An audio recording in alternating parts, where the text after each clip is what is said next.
Emmanuel, Paulo e Estevão. Segunda parte. Capítulo 4. Primeiros labores apostólicos.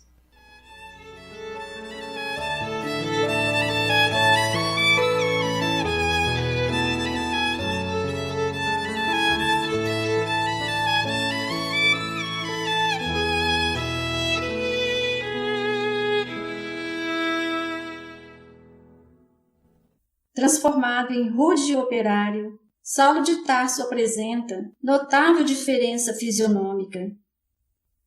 Acentua-se-lhe a feição de asceta.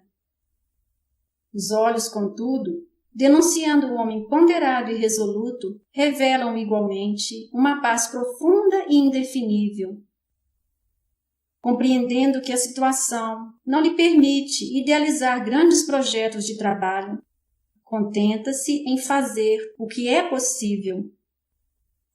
Sente prazer em testemunhar a mudança de conduta aos antigos camaradas de triunfo, por ocasião das festividades tarcenses. Orgulha-se quase de viver do modesto rendimento do seu árduo labor.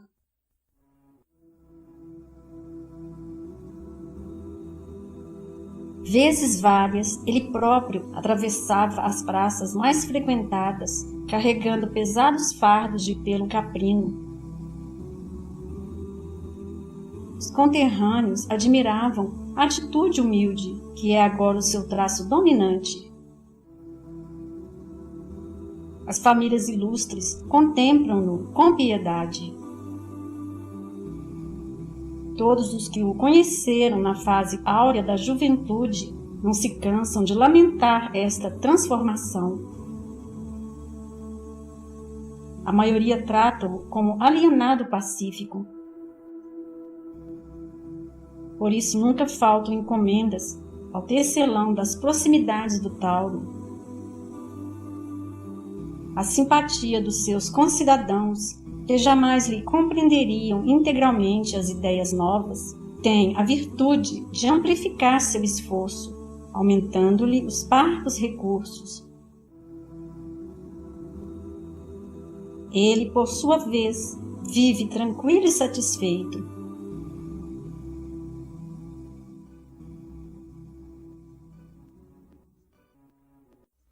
O programa de Abigail constitui permanente mensagem ao seu coração.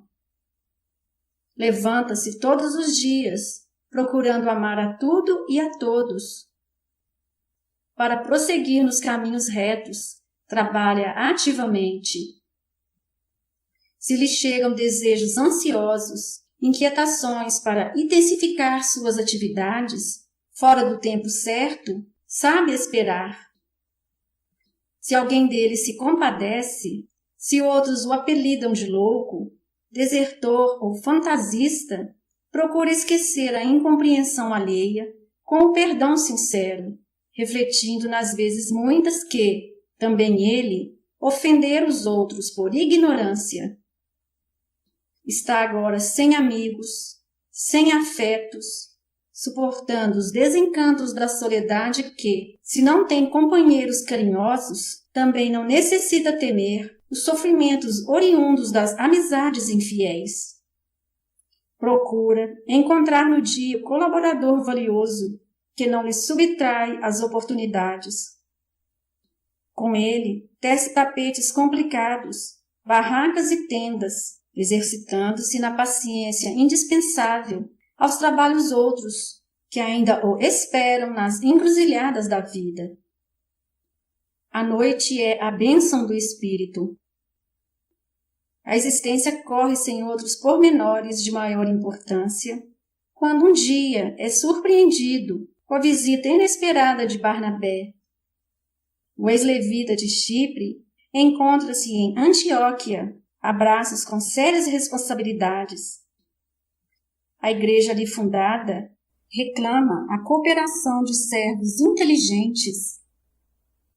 Inúmeras dificuldades espirituais a serem resolvidas, intensos serviços a fazer, a instituição fora iniciada por discípulos de Jerusalém, sob os alvitres generosos de Simão Pedro.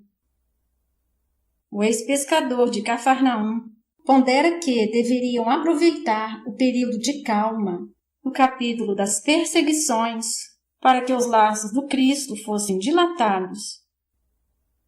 Antioquia era dos maiores centros operários. Não faltavam contribuintes para o custeio das obras, porque o empreendimento grandioso tivera repercussão nos ambientes de trabalho mais humildes. Entretanto, escasseiam agora os legítimos trabalhadores do pensamento. Ainda aí entra a compreensão de Pedro para que não falte ao tecelão de Tarso o ensejo devido. Observando as dificuldades, depois de indicar Barnabé para a direção do núcleo do caminho, aconselha-o a procurar o convertido de Damasco, a fim de que sua capacidade alcance um campo novo de exercício espiritual. Saulo recebe o amigo com imensa alegria. Vendo-se lembrado pelos irmãos distantes, tem a impressão de receber um novo alento. O companheiro expõe o elevado plano da igreja, que lhe reclama o concurso fraterno, o desdobramento dos serviços, a cooperação constante de que poderiam dispor para a construção das obras de Jesus Cristo. Barnabé exalta a dedicação dos homens humildes que cooperam com ele. A instituição, todavia, reclama agora irmãos dedicados que conheçam profundamente a lei de Moisés e o evangelho do Mestre, a fim de não ser prejudicada a tarefa da iluminação intelectual. O ex-rabino edifica-se com a narração do outro e não tem dúvidas em atender ao apelo. Apenas apresenta uma condição, qual a de prosseguir no seu ofício, de maneira a não ser pesado aos seus confrades de Antioquia. Inútil qualquer objeção de Barnabé nesse sentido. Presuroso e prestativo, Saulo de Tarso em breve se instala em Antioquia, onde passa a cooperar ativamente com os amigos do Evangelho. Durante largas horas do dia, conserta tapetes ou se entretém no trabalho de tecelagem. Destarte ganho necessário para viver, tornando-se um modelo no seio da nova igreja. Utilizando o grande cabedal de experiências já adquirido nas refregas e padecimentos do mundo, jamais o viam ocupar os primeiros lugares. Nos Atos dos Apóstolos, lhe vemos o nome citado sempre por último, quando se referem aos colaboradores de Barnabé. Saulo havia aprendido a esperar. Na comunidade, prefere sempre os labores mais simples. Sente-se bem, atendendo aos numerosos doentes. Recorda Simão Pedro e procura cumprir os novos deveres na pauta da bondade despretensiosa, embora imprimindo em tudo o traço da sua sinceridade e franqueza quase ásperas. A igreja não é rica, mas a boa vontade dos componentes parece provê-la de graças abundantes. Antioquia, cidade cosmopolita, torna-se um foco de grandes devassidões.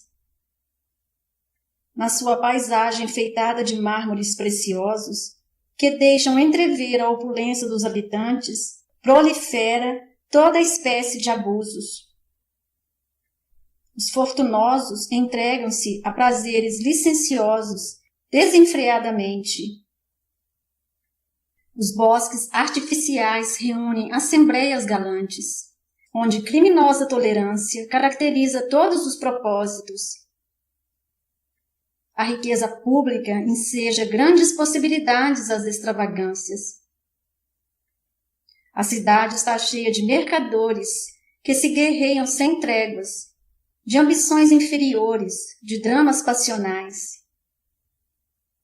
Mas diariamente à noite se reúnem, na casa singela onde funciona a célula do caminho, grandes grupos de pedreiros, de soldados paupérrimos, de lavradores pobres, ansiosos todos pela mensagem de um mundo melhor.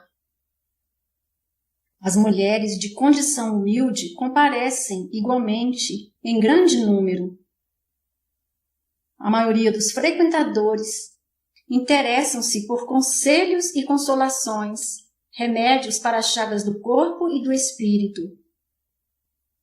Geralmente é Barnabé e Manaém os pregadores mais destacados, ministrando o evangelho às assembleias heterogêneas.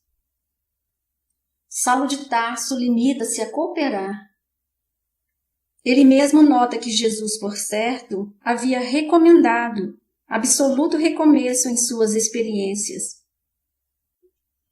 Certa feita, fez o possível por conduzir as pregações gerais, mas nada conseguiu.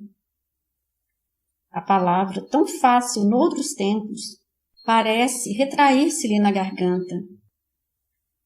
Compreende que é justo padecer as torturas do reinício, em virtude da oportunidade que não soubera valorizar. Não obstante as barreiras que se antepõem às suas atividades, jamais se deixou avassalar pelo desânimo. Se ocupa a tribuna, tem extrema dificuldade na interpretação das ideias mais simples. Por vezes, chega a corar de vergonha ante o público que lhe aguarda as conclusões com ardente interesse, dada a fama de pregador de Moisés no templo de Jerusalém. Além disso, o sublime acontecimento de Damasco cerca-o de nobre e justa curiosidade. O próprio Barnabé, várias vezes, surpreendera-se com a sua dialética confusa na interpretação dos evangelhos e refletia na tradição do seu passado como rabino, que não chegara a conhecer pessoalmente, e na timidez que o assoma, justo no momento de conquistar o público. Por este motivo, é afastado discretamente da pregação e aproveitado noutros mistérios. Saulo, porém, compreende e não desanima. Se não é possível regressar de pronto ao labor da pregação, preparar-se-ia de novo para isso. Nesse intuito, retém irmãos humildes na sua tenda de trabalho e, enquanto as mãos tecem com segurança, entabula conversas sobre a missão do Cristo. À noite, promove palestras na igreja com a cooperação de todos os presentes. Enquanto não se organiza a direção superior para o trabalho das assembleias, senta-se com os operários e soldados que comparecem em grande número. Interessa-lhe a atenção das lavadeiras, das jovens doentes, das mães humildes. Lê às vezes trechos da lei e do evangelho, estabelece comparações, provoca pareceres novos. Dentro daquelas atividades constantes, a lição do mestre parece sempre tocada de luzes progressivas. Em breve, o ex-discípulo de Gamaliel torna-se um amigo amado de todos. Saulo sente-se imensamente feliz. Tem enorme satisfação sempre que vê a tenda pobre repleta de irmãos que o procuram, tomados de simpatia. As encomendas não faltam. Há sempre trabalho suficiente para não se tornar pesado a ninguém. Ali conhece Trófimo, que lhe seria companheiro fiel em muitos transes difíceis. Ali abraça Tito pela primeira vez, quando esse abnegado colaborador mal saía da infância. A existência para o ex-rabino não pode ser mais tranquila nem mais bela. O seu dia é sempre cheio das notas harmoniosas do trabalho digno e construtivo. À noite, recolhe-se à igreja, em companhia dos irmãos, entregando-se prazenteiro às lides sublimes do Evangelho. A instituição de Antioquia é, então, muito mais sedutora que a própria igreja de Jerusalém. Vive-se ali num ambiente de simplicidade pura, sem qualquer preocupação com as disposições rigorosas do judaísmo. Há riqueza, porque não falta trabalho. Todos amam as obrigações diuturnas, aguardando o repouso da noite nas reuniões da igreja, qual uma bênção de Deus. Os israelitas distantes do foco das exigências farisaicas cooperam com os gentios, sentindo-se todos unidos por soberanos laços fraternais. Raríssimos os que falam na circuncisão e que, por constituírem fraca minoria, são contidos pelo convite amoroso à fraternidade e à união. As assembleias são dominadas por ascendentes profundos do amor espiritual. A solidariedade estabelece-se com fundamentos divinos. As dores e os júbilos de um pertencem a todos. A união de pensamentos em torno de um só objetivo dá ensejo a formosas manifestações de espiritualidade. Em noites determinadas, há os fenômenos de vozes diretas. A instituição de Antioquia é um dos raros centros apostólicos onde semelhantes manifestações chegam a atingir culminância indefinível. A fraternidade reinante justifica essa concessão do céu. Nos dias de repouso, a pequena comunidade organiza estudos evangélicos no campo.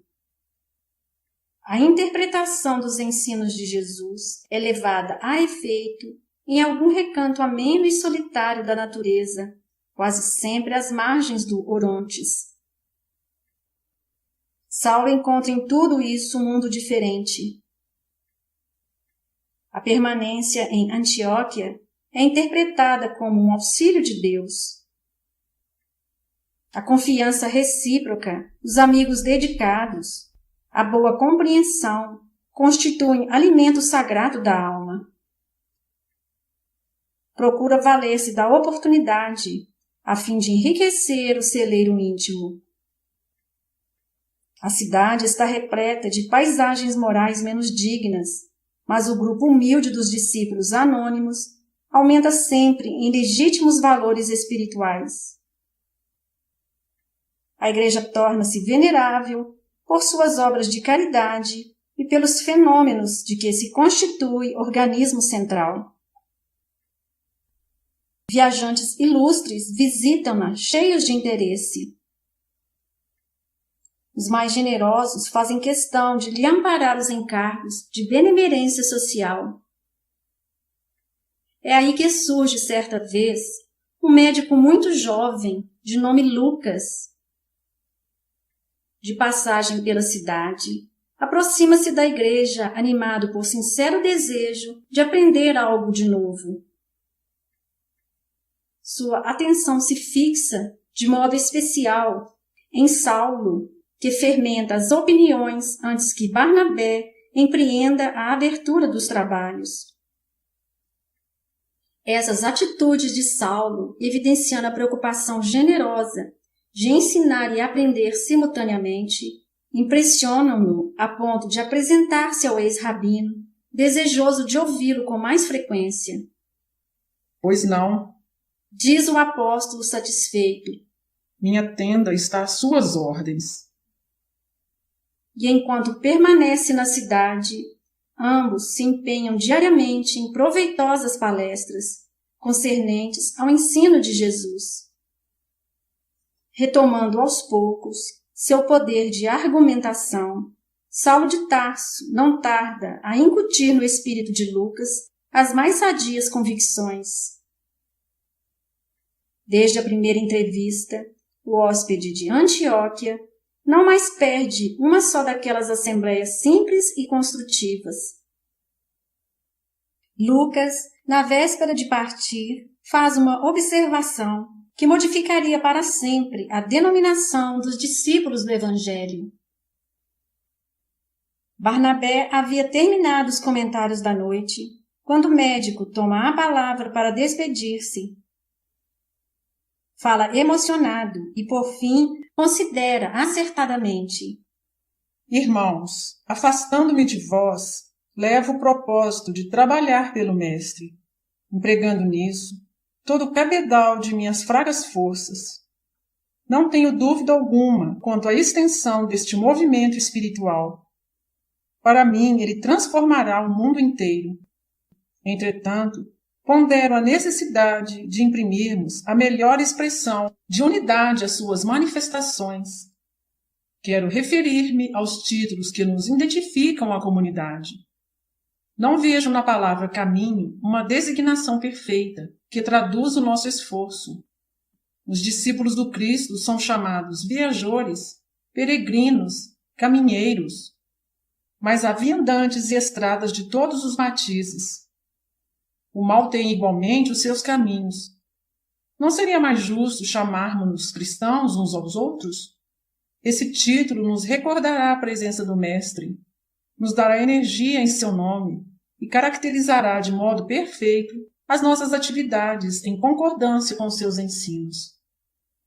A sugestão de Lucas é aprovada com geral alegria. O próprio Barnabé abraça-o enternecidamente, agradecendo o acertado alvitre, que vem satisfazer as certas aspirações da comunidade inteira. Saulo consolida suas impressões excelentes a respeito daquela vocação superior que começa a exteriorizar-se. No dia seguinte, o novo convertido despede-se do ex-rabino com lágrimas de reconhecimento. Partiria para a Grécia, mas faz questão de lembrá-lo em todos os pormenores da nova tarefa. Da porta de sua tenda rústica, o ex-doutor da lei contempla o vulto de Lucas até que desapareça ao longe, voltando ao tear de olhos úmidos. Gratamente emocionado, reconhece que, no trato do Evangelho, aprender a ser amigo fiel e dedicado. Compara os sentimentos de agora com as concepções mais antigas e verifica profundas diferenças.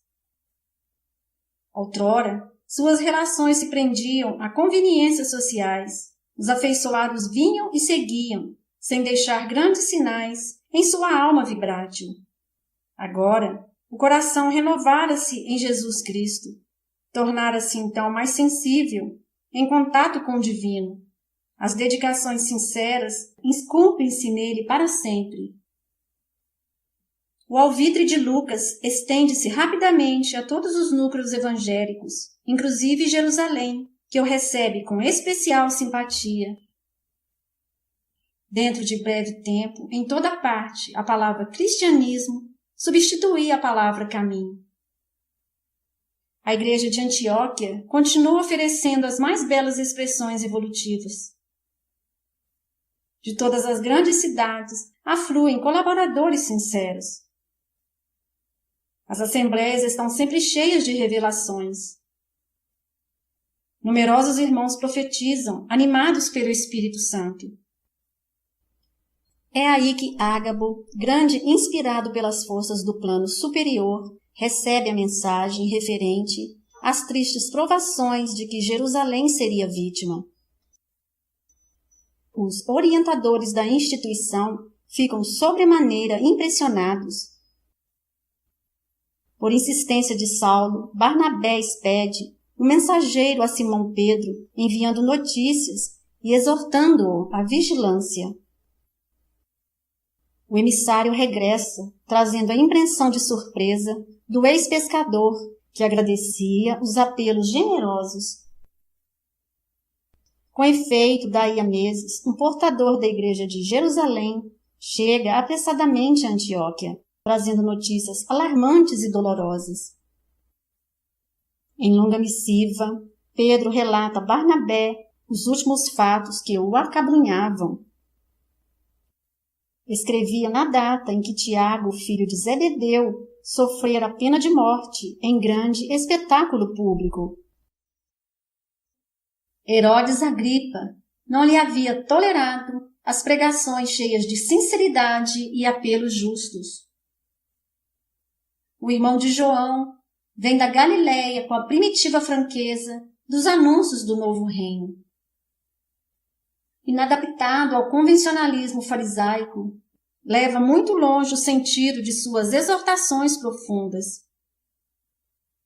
Verifica-se perfeita repetição dos acontecimentos que assinalaram a morte de Estevão. Os judeus exasperam-se contra as noções de liberdade religiosa. Sua atitude sincera e simples é levada à conta de rebeldia. Tremendas perseguições irrompem sem tréguas. A mensagem de Pedro relata também as penosas dificuldades da igreja. A cidade sofre fome e epidemias. Enquanto a perseguição cruel aperta o cerco, inumeráveis filas de famintos e doentes batem-lhe as portas. O ex-pescador solicita de Antioquia socorros possíveis. Barnabé apresenta as notícias de alma confrangida.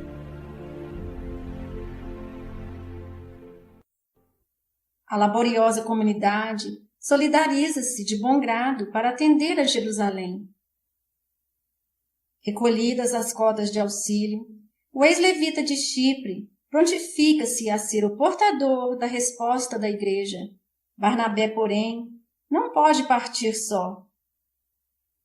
Surgem dificuldades na escolha do companheiro necessário. Sem hesitar, Saulo de Tarso oferece-se para lhe fazer companhia. Trabalha por conta própria, explica aos amigos. Deste modo pode tomar a iniciativa de acompanhar Barnabé, sem esquecer as obrigações que ficariam à sua espera. O discípulo de Simão Pedro alegra-se, aceita jubiloso o oferecimento. Daí a 2 dias, ambos demandam Jerusalém corajosamente. A jornada é assaz difícil, mas os dois vencem os caminhos ao menor prazo de tempo. Imensas surpresas aguardam os emissários de Antioquia, que já não encontram Simão Pedro em Jerusalém.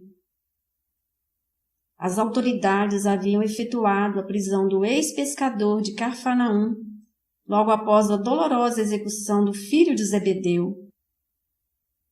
Amargas provações haviam caído sobre a igreja e seus discípulos.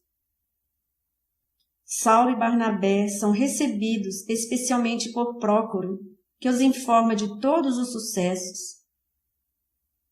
Por haver solicitado pessoalmente o cadáver de Tiago para dar-lhe sepultura, Simão Pedro fora preso, sem compaixão e com todo desrespeito, pelos criminosos secazes de Herodes.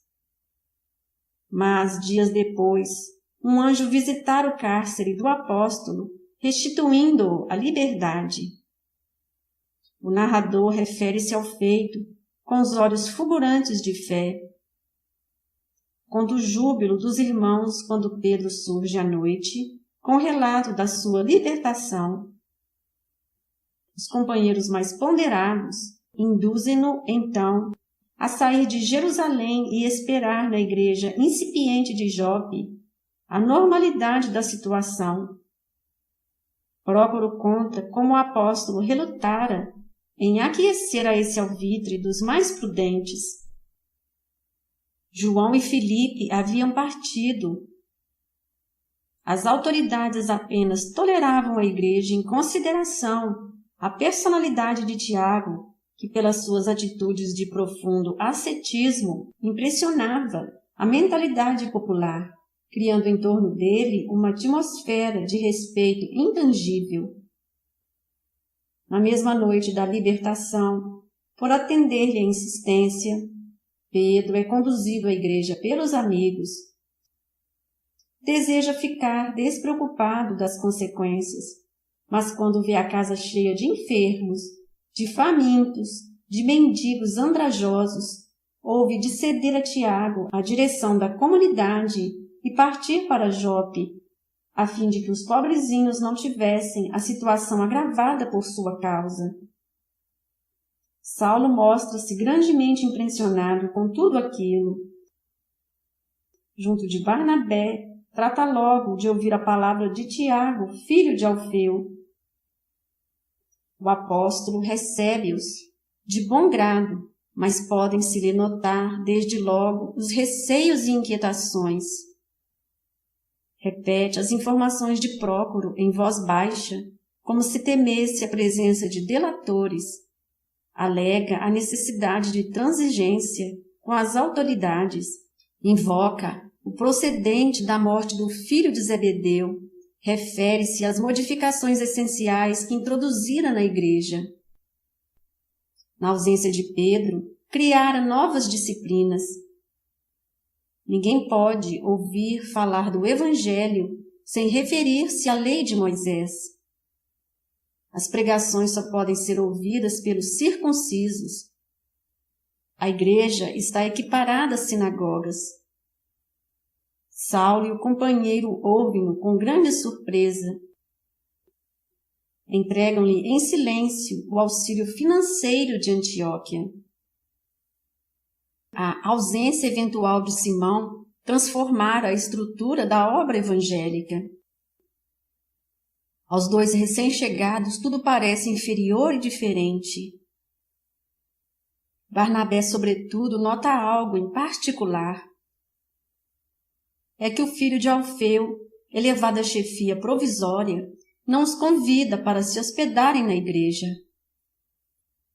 À vista disso, o discípulo de Pedro vai procurar a casa de sua irmã, Maria Marcos, mãe do futuro evangelista, que os recebe com grande júbilo.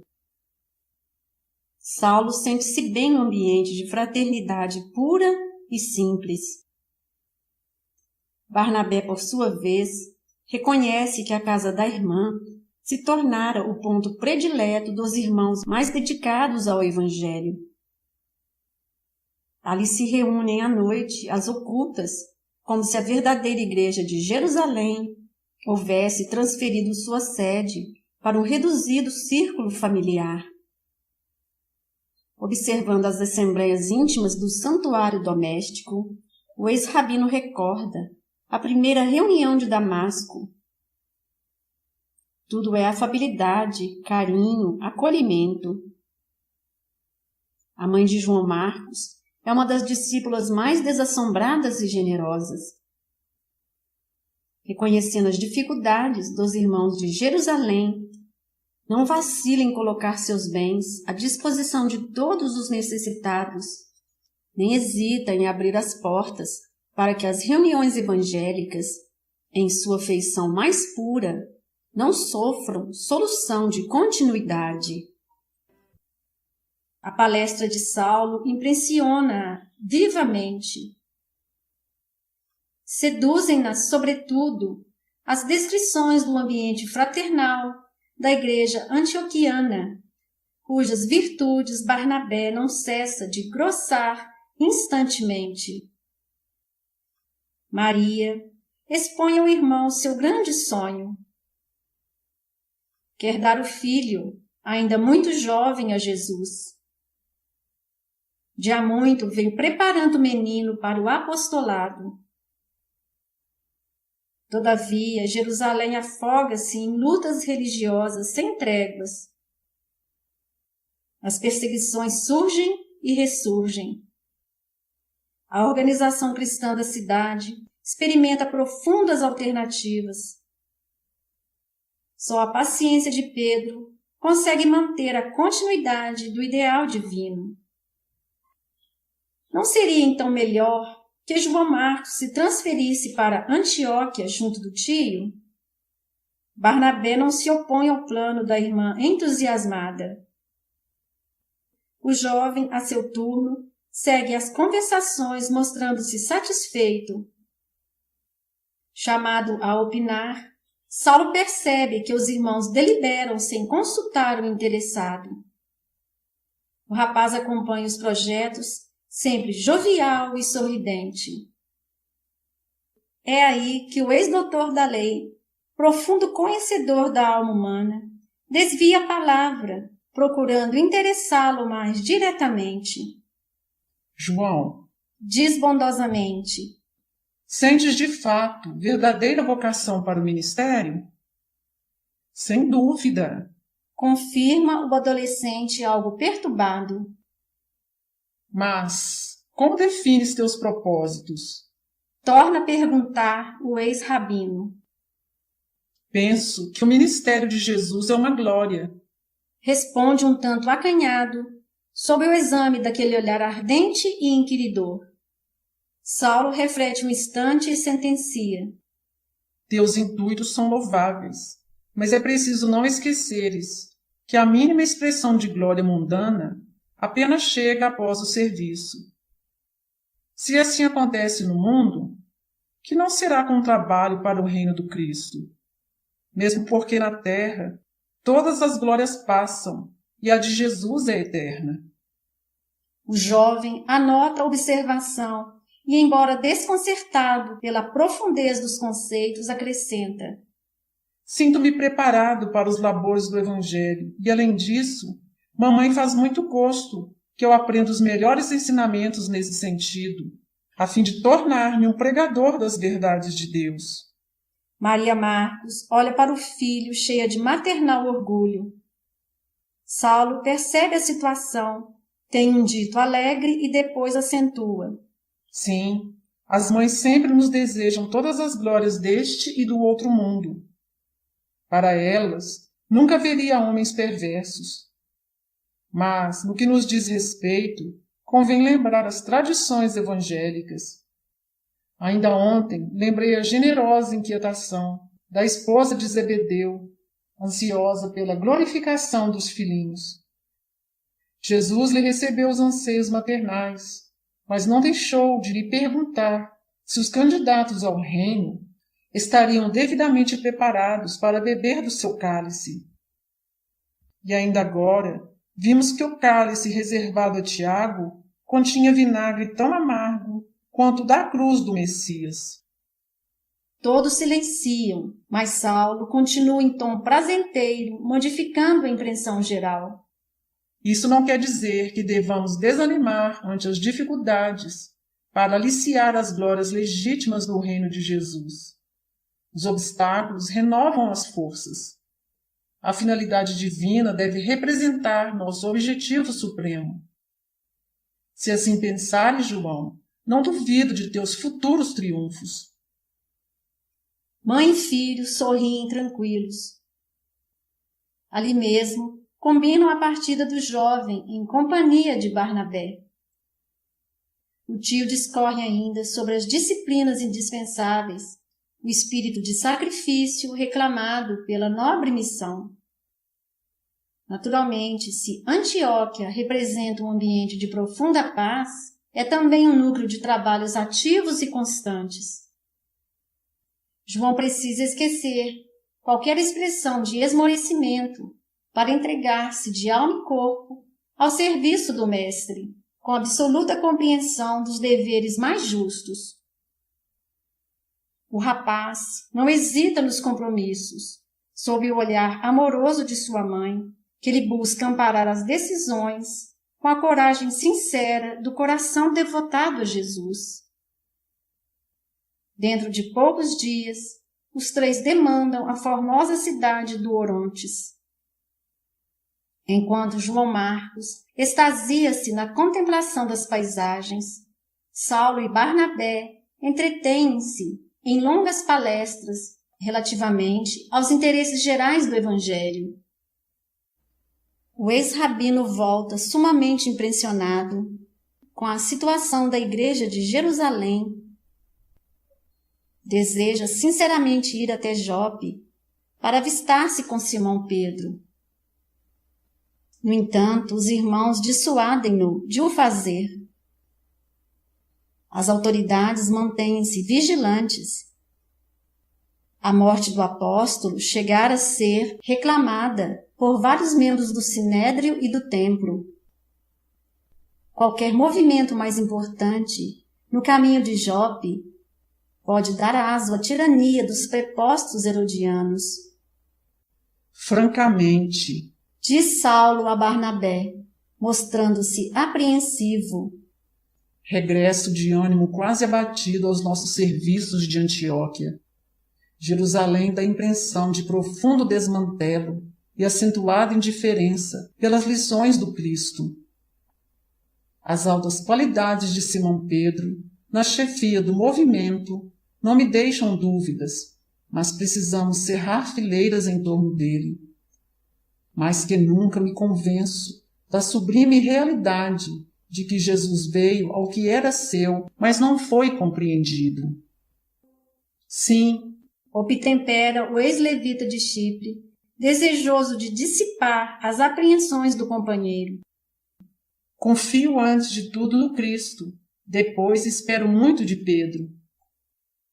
Entretanto, Insinua o outro sem vacilar.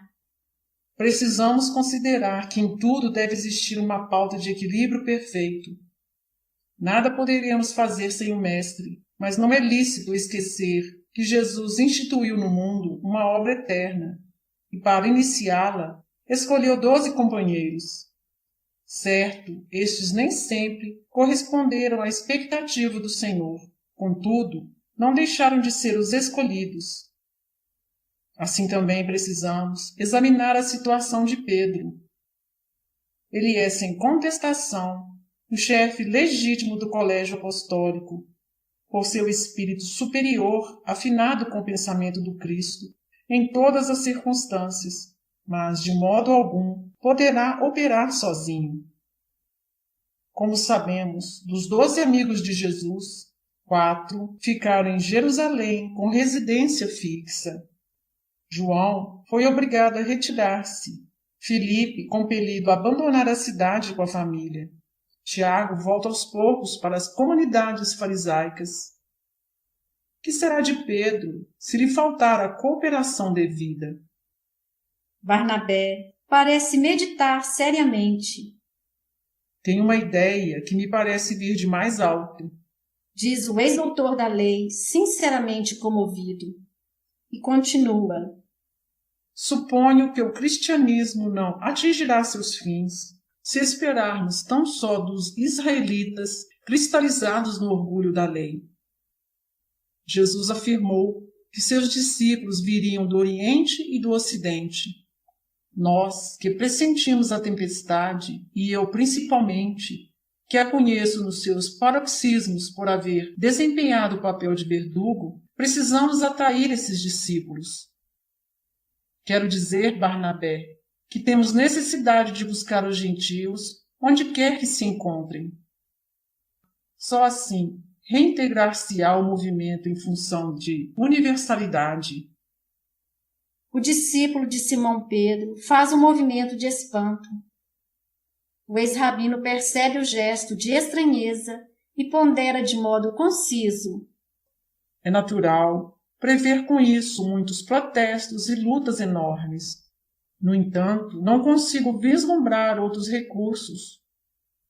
Não é justo esquecer os grandes serviços da Igreja de Jerusalém aos pobres e necessitados, e creio mesmo que a assistência piedosa dos seus trabalhos tem sido, muitas vezes, sua tábua de salvação. Existem, porém, outros setores de atividade, outros horizontes essenciais. Poderemos atender a muitos doentes, ofertar um leito de repouso aos mais infelizes, mas sempre houve e haverá corpos enfermos e cansados na terra. Na tarefa cristã, semelhante esforço não poderá ser esquecido, mas a iluminação do Espírito deve estar em primeiro lugar. Se o homem trouxesse o Cristo no íntimo, o quadro das necessidades seria completamente modificado. A compreensão do Evangelho e da exemplificação do Mestre renovaria as noções de dor e sofrimento. O necessitado encontraria recursos no próprio esforço. O doente sentiria na enfermidade mais longa o escoadouro das imperfeições. Ninguém seria mendigo, porque todos teriam luz cristã para o auxílio mútuo, E, por fim, os obstáculos da vida seriam amados como corrigendas benditas de pai amoroso a filhos inquietos. Barnabé parece entusiasmar-se com a ideia, mas depois de pensar um minuto, acrescenta: Entretanto, esse empreendimento não deveria partir de Jerusalém? Penso que não. Sentencia Saulo de pronto. Seria absurdo agravar as preocupações de Pedro. Excede a tudo esse movimento de pessoas necessitadas e abatidas, convergentes de todas as províncias, a lhe baterem as portas. Simão está impossibilitado para o desdobramento dessa tarefa. Mas, e os outros companheiros? Inquire Barnabé, revelando espírito de solidariedade.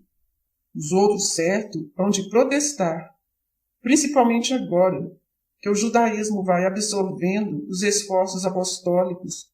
É justo prever muitos clamores. Contudo, a própria natureza dá lições nesse sentido. Não clamamos tanto contra a dor? E quem nos traz maiores benefícios? Às vezes, nossa redenção está naquilo mesmo que antes nos parecia verdadeira calamidade. É indispensável sacudir o marasmo da instituição de Jerusalém, chamando-os incircuncisos, os pecadores, os que estejam fora da lei. De outro modo, dentro de alguns poucos anos, Jesus será apresentado como aventureiro vulgar. Naturalmente, depois da morte de Simão, os adversários dos princípios ensinados pelo Mestre acharão grande facilidade em deturpar as anotações de Levi. A boa nova será aviltada, e se alguém perguntar pelo Cristo, daqui a 50 anos, terá como resposta que o Mestre foi um criminoso comum, a expiar na cruz os desvios da vida. Restringir o Evangelho a Jerusalém será condená-lo à extinção, no foco de tantos dissídios religiosos, sob a política mesquinha dos homens. Necessitamos levar a notícia de Jesus a outras gentes, ligar as zonas de entendimento cristão, abrir estradas novas. Será mesmo justo que também façamos anotações do que sabemos de Jesus e de sua divina exemplificação. Outros discípulos, por exemplo, poderiam escrever o que viram e ouviram, pois, com a prática, vou reconhecendo que Levi não anotou mais amplamente o que se sabe do Mestre. As situações e fatos que não foram por ele registrados. Não conviria também que Pedro e João anotassem suas observações mais íntimas? Não hesito em afirmar que os pósteros hão de rebuscar muitas vezes a tarefa que nos foi confiada. Barnabé rejubila-se com perspectivas tão sedutoras. As advertências de Saulo são mais que justas. Haveria que prestar informações amplas ao mundo. Tens razão, Diz admirado. precisamos pensar nesses serviços. Mas como? Ora, Esclarece Saulo tentando aplainar as dificuldades. se quiseres chefiar qualquer esforço nesse sentido, podes contar com a minha cooperação incondicional. Nosso plano será desenvolvido na organização de missões abnegadas, sem outro fito que servir de forma absoluta à difusão da boa nova do Cristo. Podemos começar, por exemplo, em regiões não de todo desconhecidas. Formaríamos o hábito de ensinar as verdades evangélicas aos mais vários agrupamentos. Em seguida, terminada essa experiência, demandaríamos outras zonas, levaríamos a lição do Mestre a outras gentes. O companheiro ouve-o, afagando sinceras esperanças. Tomado de novo ânimo, diz ao convertido de Damasco, esboçando o primeiro número do programa: Já muito, Saulo, tenho necessidade de voltar à minha terra, a fim de resolver certos problemas de família. Quem sabe, poderíamos iniciar o serviço apostólico através das aldeias e cidades de Chipre. Conforme o resultado, prosseguiríamos por outras zonas. Estou informado de que a região em que demora Antioquia de Pisídia é habitada por gente simples e generosa, e suponho que colheríamos belos resultados no empreendimento. Poderás contar comigo, responde Saulo de Tarso resoluto.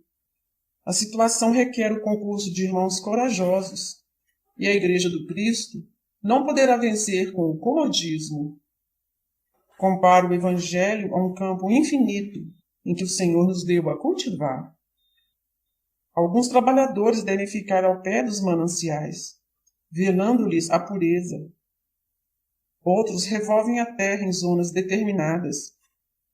Mas não há dispensar a cooperação dos que precisam empunhar instrumentos rudes, desfazer cipoais intensos, cortar espinheiros para ensolarar os caminhos.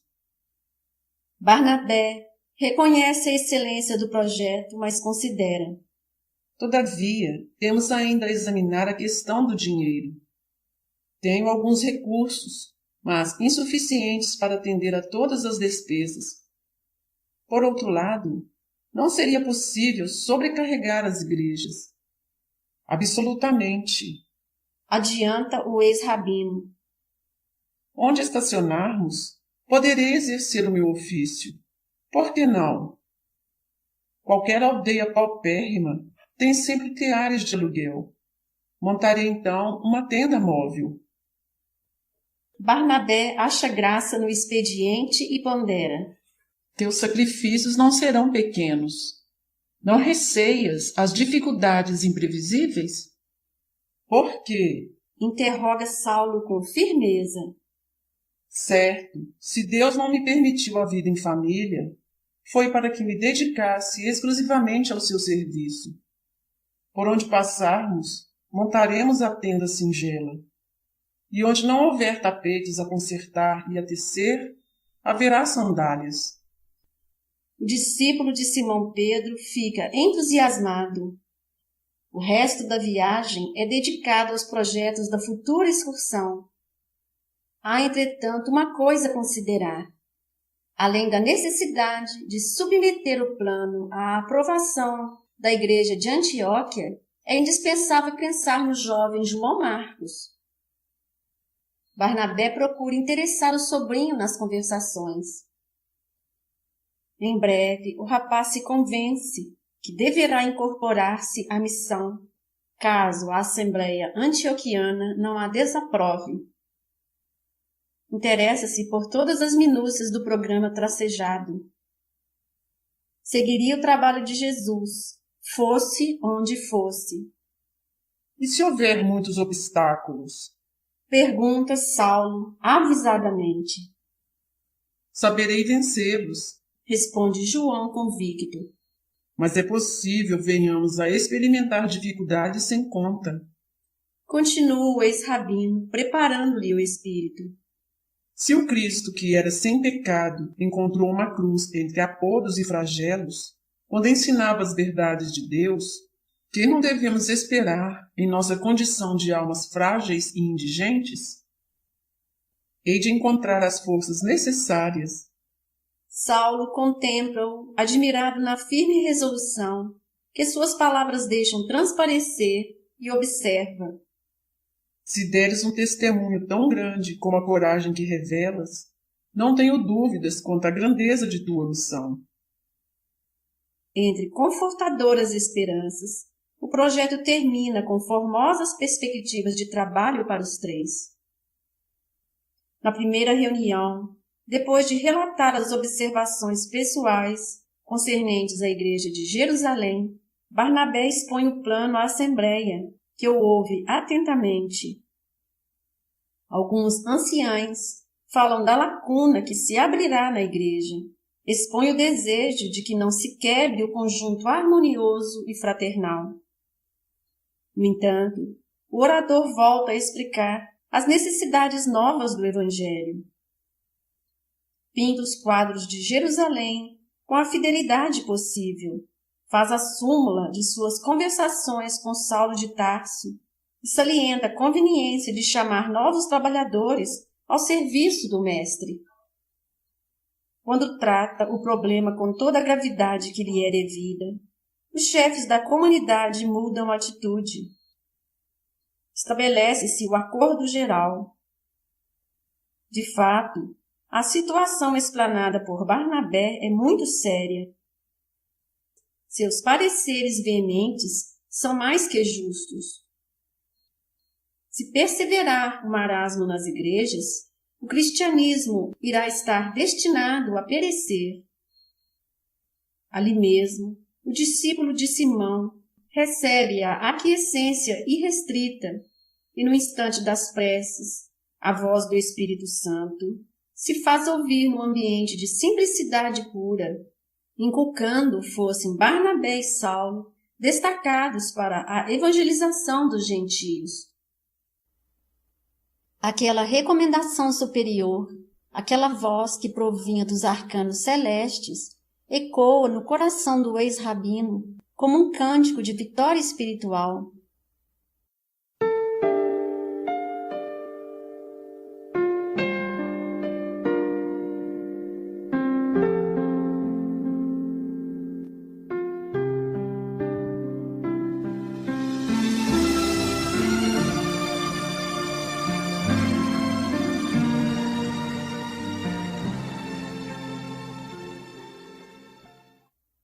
Sentia que acabava de atravessar imenso deserto para encontrar de novo a mensagem doce e eterna do Cristo. Por conquistar a dignidade espiritual, só experimentara padecimentos desde a cegueira dolorosa de Damasco. Ansiara por Jesus. Tivera sede abrasadora e terrível. Pedira em vão a compreensão dos amigos, debalde buscar o terno aconchego da família. Mas agora que a palavra mais alta o chama ao serviço, deixa-se empolgar por júbilos infinitos. É o sinal de que ha sido considerado digno dos esforços confiados aos discípulos. Refletindo como as dores passadas lhe parecem pequeninas e infantis, comparadas à alegria imensa que lhe inunda a alma, Saulo de Tarso chora copiosamente, experimentando maravilhosas sensações. Nenhum dos irmãos presentes, nem mesmo Barnabé, poderia avaliar a grandiosidade dos sentimentos que aquelas lágrimas revelam. Tomado de profunda emoção, o ex-doutor da lei reconhece que Jesus se dignava de aceitar suas oblatas de boa vontade, suas lutas e sacrifícios. O mestre chama-o e, para responder ao apelo, iria até os confins do mundo. Fim da parte 1. Ave Jesus, Deus seja conosco.